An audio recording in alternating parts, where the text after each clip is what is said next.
Assalamualaikum warahmatullahi wabarakatuh. Apa kabar? Kembali berjumpa dengan saya Hirsman Arif dari Forum News Network. DPP PDIP bergerak cepat setelah KPK memutuskan secara resmi menjadikan Hasto Kristianto, Sekjen DPP PDIP sebagai tersangka. Di website resmi DPP PDIP, foto Hasto Kristianto itu langsung dihilangkan. Dan ini juga tentu saja mengejutkan karena sebelumnya seperti dikatakan oleh Ketua DPP PDIP Said Abdullah bahwa jabatan dari Hasto itu sebagai sekjen masih dipertahankan kendati dia sudah ditetapkan jadi tersangka. Tapi saya kira ini memang tidak ada pilihan lain buat PDIP untuk segera mencari pengganti Hasto Kristianto. Apa boleh buat, karena bagaimanapun peran sekjen itu orang nomor dua di partai di struktur kepengurusan itu tentu saja sangat vital, dan PDIP setelah penetapan Hasto sebagai tersangka ini harus bersiap-siap mengantisipasi berbagai manuver-manuver politik yang seperti dikatakan oleh Megawati Soekarno Putri, ada yang ingin mengawut-awut Kongres. Karena itu saya kira ini siaga satunya seperti dikatakan oleh salah satu ketua DPP PDIP ini bukannya dikendorkan, justru malah makin ditingkatkan. Kemarin saja menjelang heboh soal sehabis pemecatan Jokowi kan DPP PDIP mengingatkan kadernya untuk siaga satu. Nah sekarang setelah Hasto ditetapkan jadi tersangka, saya kira ini sudah bukan lagi siaga satu, tapi sudah red alert, ya udah siaga merah ini. Ya. Kemarin secara resmi KPK itu sudah mengumumkan bahwa Hasto Kristianto itu sebagai tersangka.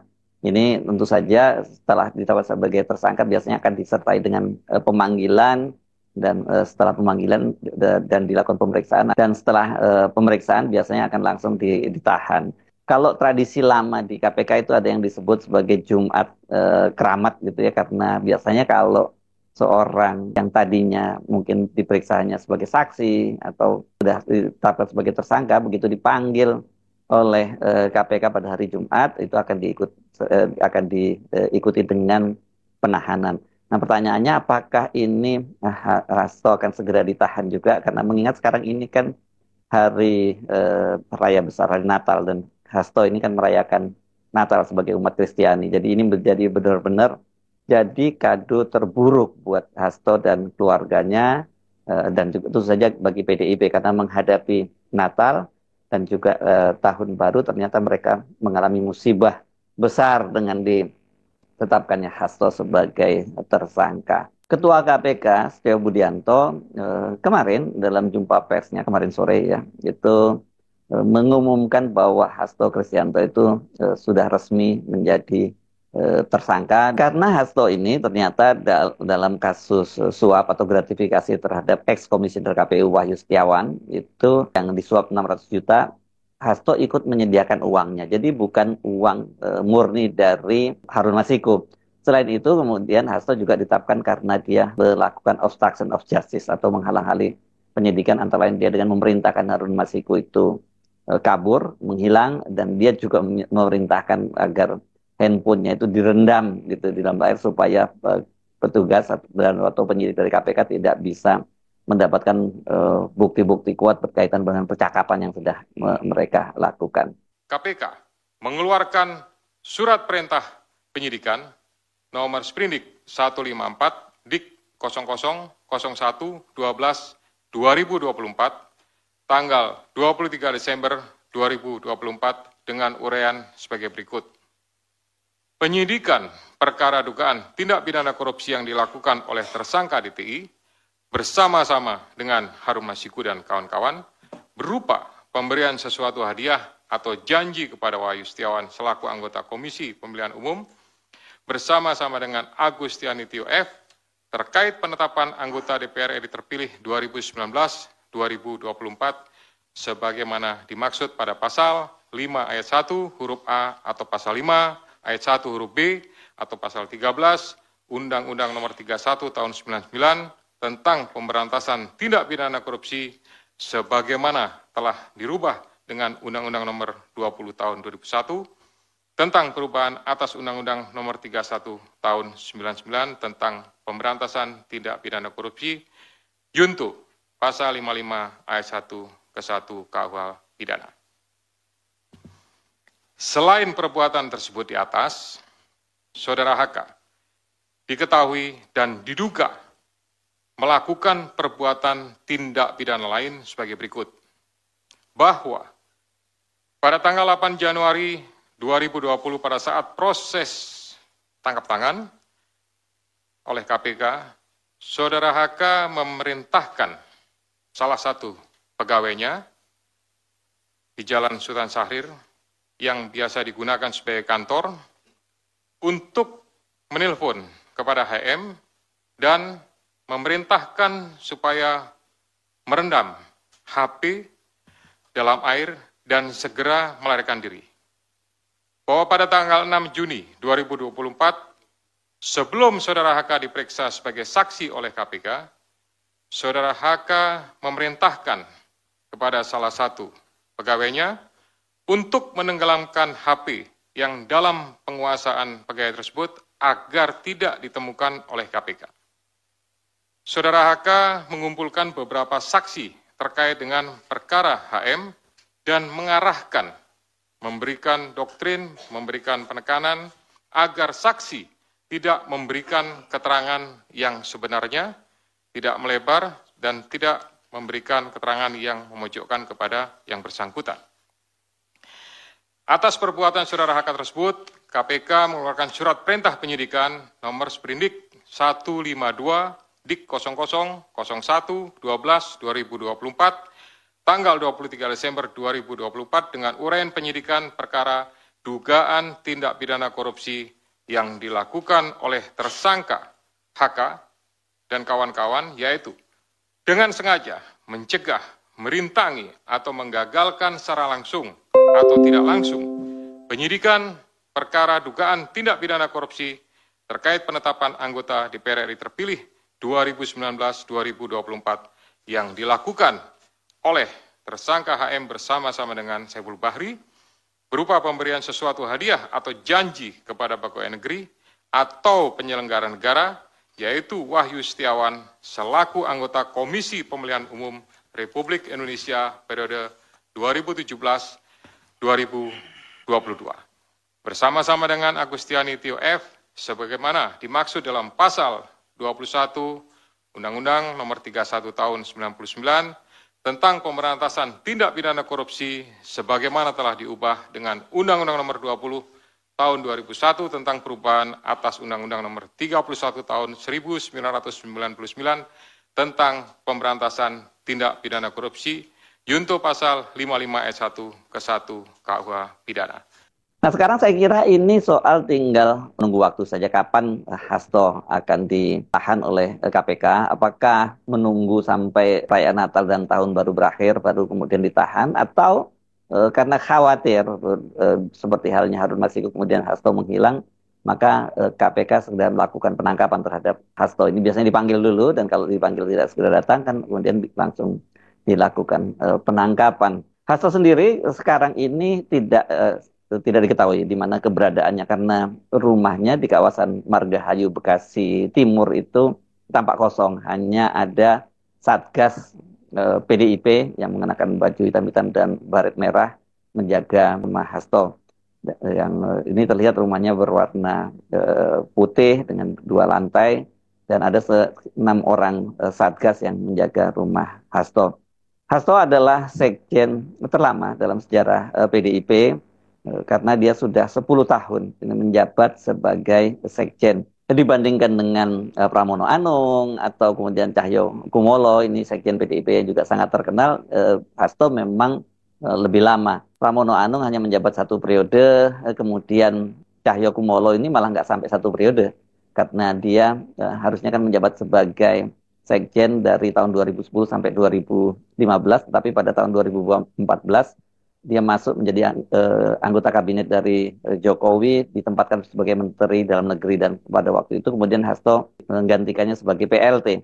Barulah pada Kongres tahun 2015 itu Hasto kemudian terpilih menjadi sekjen sampai 2020, dan kemudian periode 2020-2025 maksud saya Hasto kembali terpilih menjadi sekjen. Jadi kalau dihitung dengan ketika dia menjadi PLT sekarang ini dia sudah menjadi sekjen 10 tahun. Fakta bahwa dia menjadi sekjen selama 10 tahun itu tentu saja ini posisi dia itu berat untuk digantikan. Karena kelihatannya Ibu Megawati udah sangat pas banget dengan Hasto. Indikasi Hasto ini mau tidak mau harus segera diganti karena tadi saya sebutkan ini posisi sekjen ini sangat vital dan PDIP ini bersiap untuk menghadapi huru hara berikutnya gitu. Kalau kongresnya sampai diaut-aut, itu terlihat dari website resmi DPP PDIP. Nah, ini kita bisa lihat ini untuk struktur yang bidang kesekjenan, misalnya terlihat bahwa foto Hasto sudah tidak ada lagi dan fotonya itu diupdate Ibu Megawati sebagai ketua umum dan di sebelah kirinya itu adalah Utut Adianto, ini ketua fraksi PDIP di DPR dan dia juga di DPP menjadi wakil sekjen bidang internal. Tentu tidak mudah untuk mencari sekjen yang kelihatannya sudah klop banget dengan Ibu Megawati ini karena dengan dia menjadi sekjen selama 10 tahun dan kita tahu bahwa jabatan-jabatan seperti sekjen, bendahara dan sebagainya itu adalah prerogatif dari seorang ketua umum seperti Ibu Megawati, ya berarti Hasto itu sangat cocok untuk menemani Ibu Megawati. Jadi ini PR besar buat PDIP. Nah, seperti sebelumnya sudah disebutkan bahwa memang ini Ibu Megawati menengarai akan ada yang mengaut-aut PDIP pada kongres yang akan dilaksanakan April beberapa bulan ke depan ya, April tahun 2025. Dan seperti juga dikatakan oleh juru bicara PDIP Ciko Hakim, itu target mentersangkakan Hasto itu katanya itu adalah mengambil alih, mengacak-acak dan mengambil alih PDIP. Dan itu memang isu yang sudah lama juga berhembus dan Ibu Megawati sebenarnya beberapa kali sudah menyatakan itu. Pada bulan Agustus tahun 2024 misalnya, Megawati ketika menyampaikan pidatonya pada pemberian rekomendasi atau penyerahan rekomendasi para kepala daerah yang diusung dan didukung oleh PDIP itu dia menyatakan bahwa sesungguhnya dia itu sudah ingin pensiun ya karena dia ingin ngomong cucu, bukan hanya cucu, sekarang Bu Megawati sudah punya cicit. Tapi kata dia ketika dia mendengar ada orang yang mau mengambil alih PDIP, makanya dia kemudian pasang badan. Dia menyatakan benar siap untuk jadi ketua umum PDIP lagi. Walaupun sebenarnya memang dari sisi usia udah sangat sepuh. Bu Megawati waktunya dia sekarang memang menikmati masa pensiunnya, melihat anak cucu dan cicitnya, dan melihat partainya tumbuh membesar.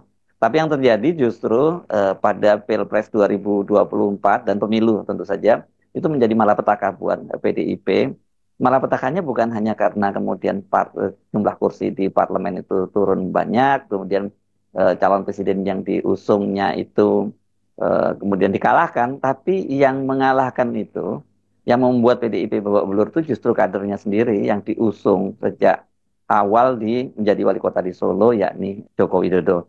Joko Widodo ini kan jadi kader PDIP sudah lebih dari 20 tahun gitu ya, diusung menjadi wali kota Solo selama 2 periode, tapi periode kedua tidak sampai penuh, kemudian dia berlaga di Pilkada Jakarta, dan pada Pilkada di Jakarta tahun 2012 itu kan kemudian dia memenangkan pemilihan gubernur di Jakarta, tapi tidak lama, hanya sekitar 2 tahun saja, kemudian pada tahun 2014 dia maju menjadi calon presiden dan terpilih menjadi Presiden Republik Indonesia sampai 2 periode. Jadi tidak berlebihan dengan jabatan atau posisi Jokowi, kader PDIP, atau petugas partai, begitu Ibu Megawati menyebutnya. Selama 2 periode itu sesungguhnya pada Pileg dan Pilpres 2024 kemarin jadi targetnya jadi hat-trick buat PDIP. Ya, 3 kali berturut-turut memenangkan pemilu legislatif sekaligus memenangkan Pilpres.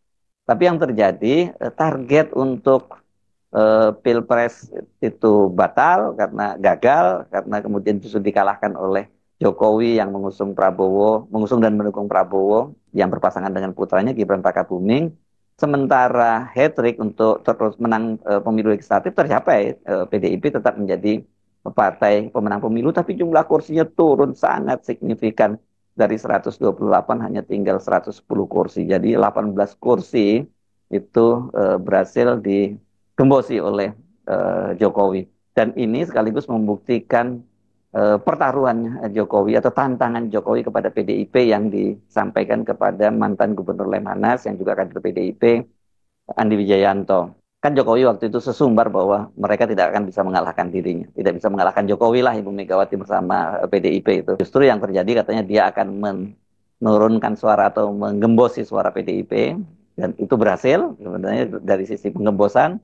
Kemudian mengalahkan jagoan yang diusung oleh PDIP pada Pilpres 2024 juga terbukti akan sangat telak karena pasangan Ganjar Pranowo dan Mahfud MD itu dari 3 kontestan itu dia berada di peringkat paling bawah hanya memperoleh 16%.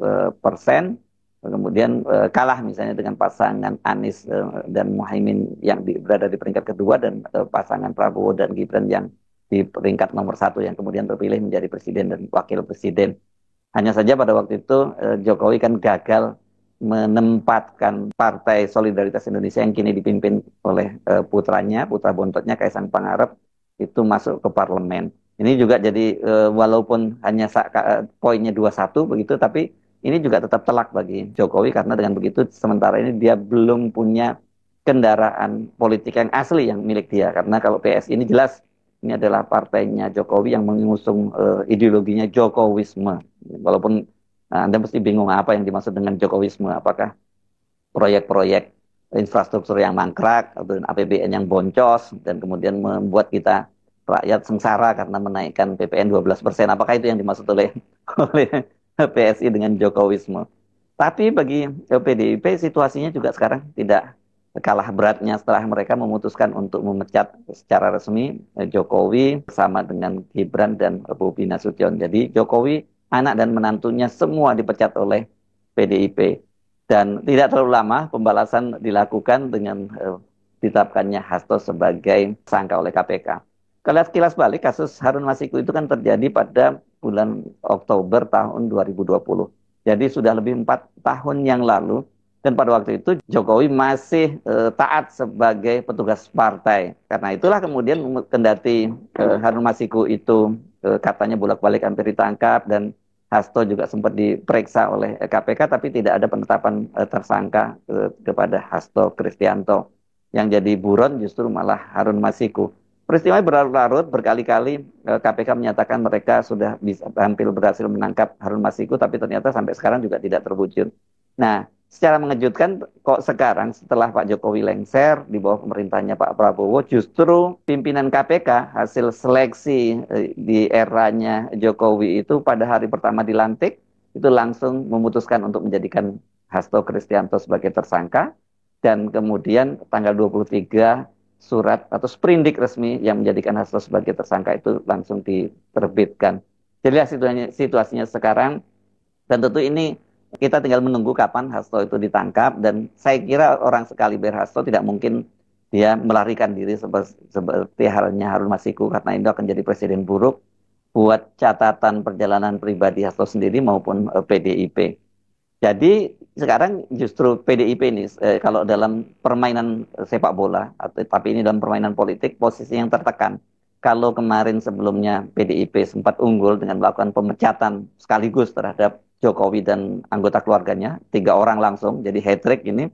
Sekarang posisinya justru PDIP tertekan dan mereka harus bersiap-siap untuk mengantisipasi jangan sampai kemudian kongres mereka itu berhasil di-out